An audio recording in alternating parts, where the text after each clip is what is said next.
Bonsoir à la une de cette édition. C'est parti pour la session budgétaire 2015. Les travaux se sont ouverts sur fond d'espoir.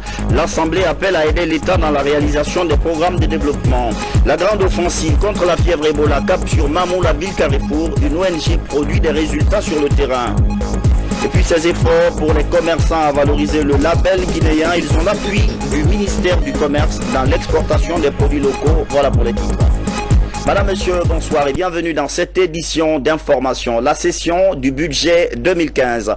Les travaux se sont ouverts ce matin à l'hémicycle sur fond d'espoir et d'invite. Le président de l'Assemblée nationale appelle partenaires au développement et pays africains à soutenir la Guinée dans l'épreuve de la fièvre Ebola. Cette session couvre l'exercice budgétaire 2015. Notre reporter François Lama nous en dit un peu plus. C'est parti pour 60 jours de travaux. La session ordinaire du budget 2015 a été officiellement ouverte ce mercredi par le président de l'Assemblée nationale. Après une minute de silence observé à la mémoire des victimes d'Ebola, Claude Kory Kondiano a brossé la situation macroéconomique difficile actuelle du pays qu'il impute à la propagation de la fièvre Ebola dans le pays. Vu la gravité de la situation, il faut plutôt que nous taisions nos différences et nos rancœurs pour unir nos forces dans le combat que le gouvernement est en train de livrer avec conviction et acharnement contre l'épidémie afin de la bouter hors de notre pays. Autant que la maladie Ebola, les sentiments de rejet des autres qui habitent certains de nos compatriotes à cause du fait qu'ils sont différents d'eux sont destructeurs pour la stabilité politique et sociale, pour la paix, pour le développement et la croissance économique du pays. Il faut dire que c'est surtout au niveau des élites que se remarque ce genre de comportement. Aussi voudrais-je, à partir de cet hémicycle, m'adresser à vous, chers compatriotes de Macenta, de Guéguédou, de Zérékoré et de Fourekaria, pour vous dire haut et fort que ceux qui vont pour vous sensibiliser et chercher à vous protéger contre la contamination ne peuvent pas être vos ennemis. C'est parmi ces mains invisibles, entendez certaines élites qui vous désinforment, que se trouvent vos ennemis. En vous livrant à une telle violence qui va jusqu'aux tentatives de crime ou crime parfait à Guéguédou en Zérékoré, vous donnerez à chacune de vos préfectures l'image des lieux à ne pas fréquenter et où il ne fait pas du tout bon d'aller investir. Parlant du rapport entre l'Assemblée nationale et l'exécutif, le président de l'Assemblée nationale a insisté sur la nécessité de décaissement en une seule tranche le budget alloué à l'Assemblée nationale. Il a aussi invité le gouvernement guinéen à faire face à la gestion du dossier de la BADAM par le remboursement des déposants de cette banque, avant d'attirer l'attention sur l'installation de la Cour constitutionnelle, la haute autorité de la communication et l'institution nationale indépendante des droits humains. Un discours plein d'enseignements et dans lequel il a attiré l'attention du gouvernement sur certains dysfonctionnements. Mais ça, c'est des choses qui sont de bonne guerre. Nous allons nous évertuer à corriger cela pour que, entre l'exécutif et le législatif, n'est-ce pas, la collaboration soit franche, totale et loyale.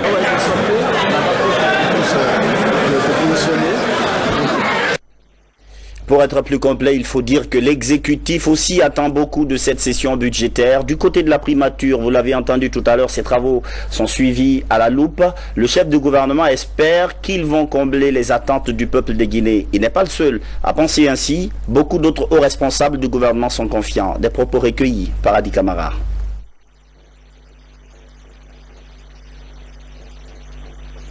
Concernant la justice, il a interpellé le procureur de la République ou le procureur général sur un certain nombre de questions dont nous allons voir. En tout état de cause, pour la démocratie guinéenne, c'est une bonne chose. C'est un signal fort.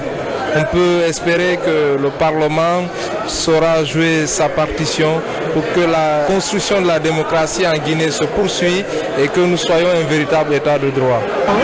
Nous avons compris que les actes que nous sommes en train de poser est bien compris et bien apprécié par le peuple de Guinée.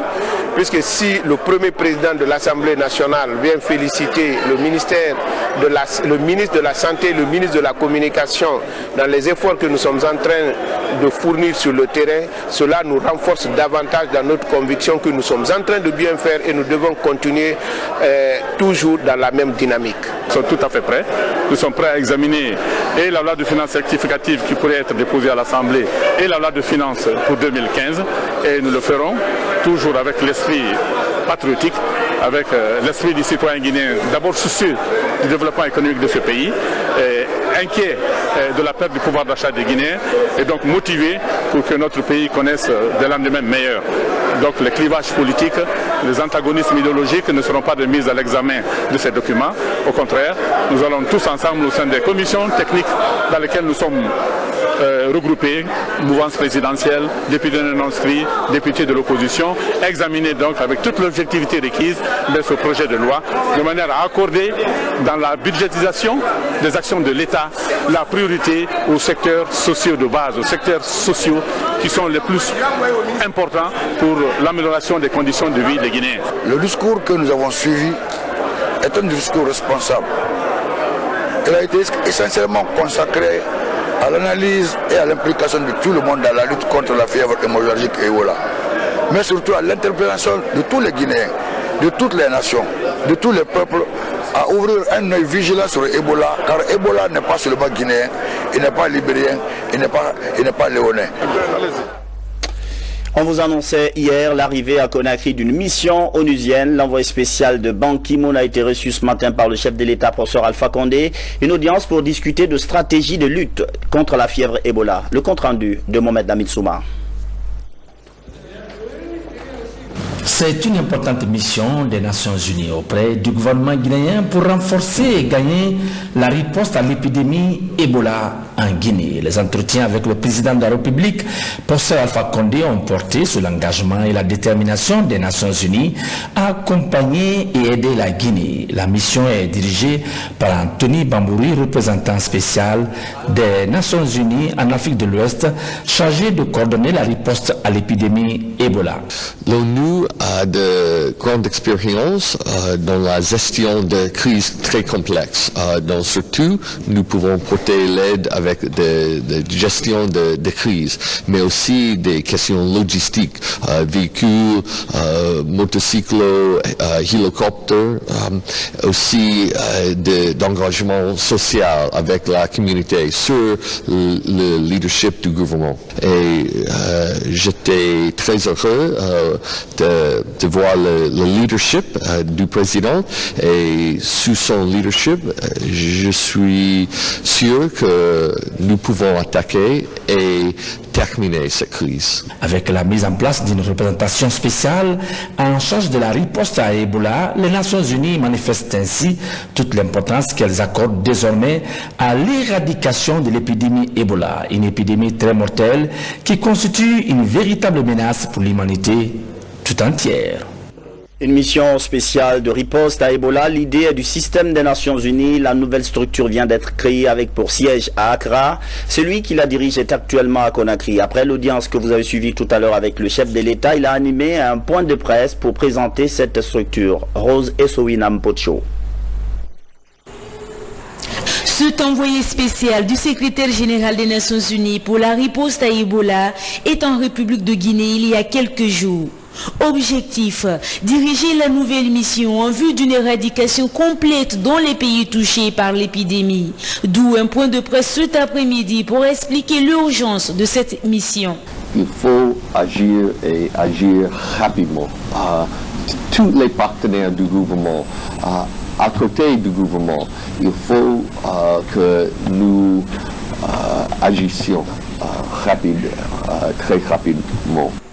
Les Nations Unies s'engagent donc à aider les pays touchés par le virus Ebola. Cette première mission sera basée donc à Accra. Elle aura pour charge de coordonner les 3 pays touchés par la maladie, à savoir le Libéria, la Sierra Leone et la République de Guinée. Les Nations Unies ne viennent pas pour dire on doit faire ça, on doit faire ça. Nous sommes ici pour rendre assistance selon la direction du président.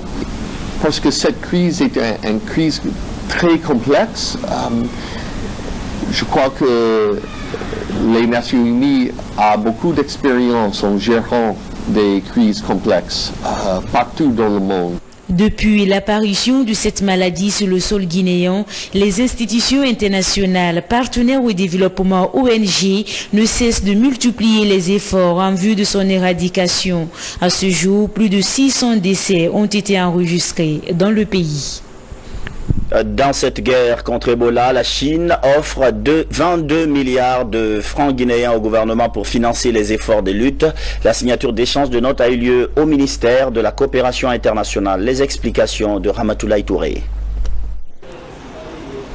Cette signature qui engage le gouvernement chinois aux côtés du gouvernement guinéen entre dans le renforcement des capacités de prévention contre des épidémies, de l'amélioration des conditions de vie des populations dans les zones touchées et de contribuer ainsi à la lutte contre l'épidémie Ebola. L'épidémie Ebola est l'ennemi commun pour le peuple du monde entier. Elle constitue une menace pour la santé publique mondiale. La lutte contre cette épidémie est une responsabilité de tous les pays du monde. Elle exige les efforts conjugués de la communauté internationale et surtout les pays développés doivent assumer une plus grande responsabilité d'aider le peuple des zones touchées à traverser ce moment difficile. Au moment où les Guinéens eux-mêmes ne croyaient pas à l'existence de l'épidémie de la fièvre hémorragique Ebola, l'ambassade d'ici n'est pas restée en marge. Les Est d'aujourd'hui, qui vient en 5e position, est un symbole et un message de fraternité qu'ils n'ont jamais cessé de nous témoigner. Le ministre de la Coopération a loué les efforts de la Chine à travers ses dons de matériel et l'envoi successif d'équipes d'experts médicaux de secours pour aider la Guinée. Faudrait-il le préciser? Depuis l'apparition de ce virus en Guinée, et l'importance des contributions financières prouve à suffisance l'intérêt que le gouvernement chinois accorde à l'éradication de ce fléau qui sape aujourd'hui durablement l'économie de notre pays. La Guinée et la Chine entretiennent des relations de coopération et d'amitié qui remontent aux premières heures de l'indépendance. Ce nouveau don du gouvernement chinois est une nouvelle preuve de la solidité de l'amitié sino-guinéenne. Un peu plus loin de la capitale, la lutte contre Ebola se poursuit. Cap sur Mamou, la ville Carrefour, la structure Aimer la Guinée est sur le terrain pour une campagne de sensibilisation. Les populations adhèrent à cette initiative. Habib Cham, Rachel Tedouno. 748 décès sur 1243 cas notifiés et 1013 personnes contacts en Guinée, tel est le bilan de l'épidémie de fièvre Ebola à la date du 10 octobre 2014. Avec l'appui du président du comité d'organisation de l'an 56, l'association Aimer la Guinée sensibilise les différentes couches sociales de Mamou sur la menace que constitue l'épidémie pour le pays. Notre objectif, c'est de faire en sorte que Ebola sorte de notre pays et de toute notre sous-région. Dans la recherche de cet objectif, nous parlons essentiellement de la maladie, comment elle fonctionne, parfois en langue du terroir, comme vous avez constaté ici. Ensuite, nous expliquons quelle est l'origine de la maladie, comment ça se transmet, quelles sont les dispositions qu'il faut prendre pour éviter d'être attrapé par cette maladie. J'espère que tous les jeunes de Guinée, toute la population guinéenne, chacun va prendre l'exemple de cette ONG pour lutter contre Ebola. Aucun cas d'Ebola n'est encore notifié à Mamou, mais la situation reste très fragile face à la découverte du virus dans les préfectures voisines. L'alerte est déclenchée et la mobilisation est à son plus haut niveau dans la région. Il y a dans chaque préfecture, dans chaque direction préfectorale de la santé, il y a un comité de crise qui a été créé et qui est chapeauté par les préfets, comprenant donc la société civile, comprenant le personnel de santé et aussi les corps constitués. Tous ensemble, nous formons un bloc pour lutter contre Ebola. La souche d'Ebola découverte en Guinée est l'une des plus mortelles sur le continent. Grâce à un dispositif sanitaire renforcé, le virus est presque sous contrôle dans le pays. Dans l'actualité nationale encore, le projet de police de proximité en entre progressivement dans sa phase d'opérationnalisation. Les bonnes nouvelles s'enchaînent. Remise de matériel logistique et informatique hier. Aujourd'hui, inauguration du centre pilote.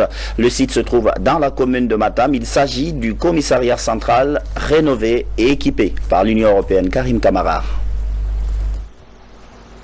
La police guinéenne vient de loin. Depuis plusieurs années, cette institution bat de l'aile. Aujourd'hui, avec la volonté politique des autorités de la Troisième République, beaucoup d'insuffisances sont corrigées. Après la formation et les équipements pour la police de proximité, place aux capacités de gestion. L'Union européenne vient de réhabiliter le commissariat central de Matam, inauguré ce mercredi. Un bâtiment qui fait partie des commissariats pilotes de cette police de proximité. C'est un bâtiment d'une dizaine de bureaux avec une salle de réunion et un service d'accueil. Chaque bureau est équipé, entre autres, d'un ordinateur, d'une armoire et d'une siège roulante. L'Union européenne achève ainsi la phase pilote du projet de police de proximité, un projet qui entend réconcilier la police avec sa population, comme souhaité par le gouvernement dans le cadre de la réforme des services de sécurité. C'est pour que la police s'intègre davantage dans les activités des citoyens, partage la vie du citoyen dans le quartier, leurs préoccupations. Les élus locaux, tout un chacun doivent contribuer au renforcement de la police de proximité parce que la sécurité est l'affaire de chacun et l'affaire de tous. Je tiens à vous féliciter, officiers et sous-officiers en dehors de la police, pour tout ce que vous avez déjà fait pour ce pays. Mais comme vous le savez, il vous reste beaucoup de choses encore à faire pour changer l'image de la police guinéenne, la perception qu'a la population vis-à-vis de notre police nationale. L'extension et la réhabilitation des commissariats pilotes de Matam, Ratoma et Zérékoré sont entièrement financés par l'Union européenne pour un coût global de 250 000 €. Toujours dans l'actualité, le coup d'envoi hier d'un atelier national sur le développement des télécommunications. C'est une initiative de l'ARPT. L'autorité de régulation des postes et télécommunications insiste sur la nécessité de maîtriser les technologies de l'information et de la communication dans un monde qui ne peut plus s'en passer. C'est Koussouba. Quel sera le devenir du secteur des télécommunications, de l'information et de la communication en Guinée d'ici à l'horizon 2019? La question préoccupe les responsables des télécommunications. Nous assurer que la vision que nous avons du devenir du secteur des technologies de l'information et de la communication est clairement exprimée et que cette vision est aussi partagée avec l'ensemble des acteurs évoluant dans le secteur des technologies de l'information et de la communication. C'est d'abord de présenter à l'ensemble des participants la situation actuelle et les grandes tendances. C'est le cabinet Magilis qui fait office de facilitateur de la rencontre. Des thèmes sur les enjeux et l'évolution des télécommunications, entre autres, sont enseignés. Une occasion pour les autorités du secteur d'étaler leur politique en la matière. C'est de voir chaque Guinéen porteur de téléphone en train de se promener dans les toiles, en train de dérouler la toile. Donc aller sur les nouvelles technologies de l'information, c'est vrai que ça va être un peu difficile, mais nous y arriverons. Les statistiques de l'autorité de régulation des postes de télécommunications révèlent que des progrès ont été enregistrés au cours des 5 dernières années. Du coup, le taux de couverture du réseau de téléphonie mobile est de 92% et la pénétration de l'Internet est de 17%. Un autre grand projet qui entre en phase d'opérationnalisation, il s'agit du tribunal militaire. Des avancées majeures à noter avec la formation des magistrats et la vulgarisation du code de justice militaire. Ce soir, nous allons écouter les précisions du général Ibrahim Baldé, directeur de la justice militaire, sur le rôle de cette institution. Commandant Mohamed Kassé.